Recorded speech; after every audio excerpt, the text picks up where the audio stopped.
And as we continue our Kids in Crisis series this morning, we're focusing on the children that survived those bullet wounds. Children like Reagan Grimes.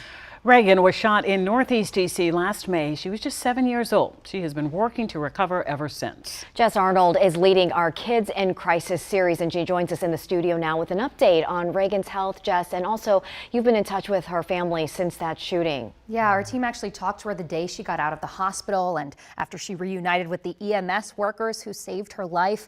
But it's been a year and a half and she is still healing. So her family let us check in to see what happens after that shot gets fired. That's Reagan. Come on, Reagan. Looking at Reagan Grimes, Look at Reagan. hamming it up for the camera, you'd never guess what this 9-year-old girl has been through. We're not talking a tough math test. School is so exhausted. Her homework problem. This one left scars. My daughter called me. She was just screaming, Reagan got shot. And I was like, what? Reagan's grandma, Tina Grimes, says back in May 2021, she had been playing outside a friend's apartment in Northeast D.C. I was on a bike, and then I went back inside to go eat, and then I came back out. And when you came back out, what had happened? You don't want to talk about it? In her chest, it went through in the back. So, you know, when she's taking a shower, she's changing her clothes, it's always a constant reminder because she still has a scar on her. I just like to call it a little tattoo because it'll probably be there forever. The mental scars prove even harder to heal. Sometimes she may just cry or she would ask questions, you know, like, why did this happen to me? Mama, are you gonna get the person who did this? Police haven't, so now she only visits this courtyard in her nightmares. When I go to sleep, I don't like to leave the light off. It's been tough on younger brother Dre, too. He was at the shooting. And I feel happy that she's okay. And Reagan is happy she can lean on Mama. She and her two brothers live with her in Accokeek, Maryland now. I know you're not shy.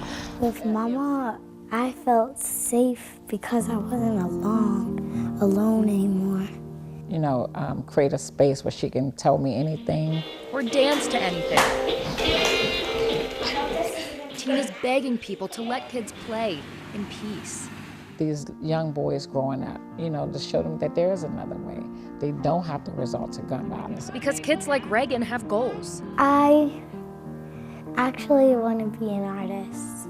I want to learn how to paint more. Tina's mission is even simpler. I just want to show them to love people, you know, just be a good person and just to love people. Is there anything else you want to say?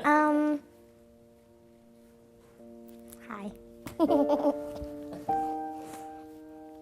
Because at the end of it all, she's 9 years old. She's a baby.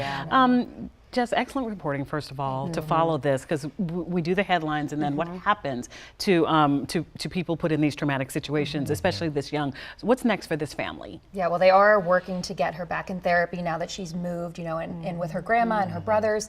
But she also, you know, she mentioned she wants to be an artist, so she's planning to write a book about rainbows. That's something she's always loved. And she had said that she was going outside to look at a rainbow when that shooting had happened. And then on her grandma's part, you know, you heard her say that she wants to, you know, make sure that these young men are choosing a different path. So she's actually started a mentorship program, and that's happening in December. It's called Sons to Suit. So she's going to try to, you know, match them up with people to encourage them to choose a different path. It's just extraordinary when you hear about too. that. Exactly.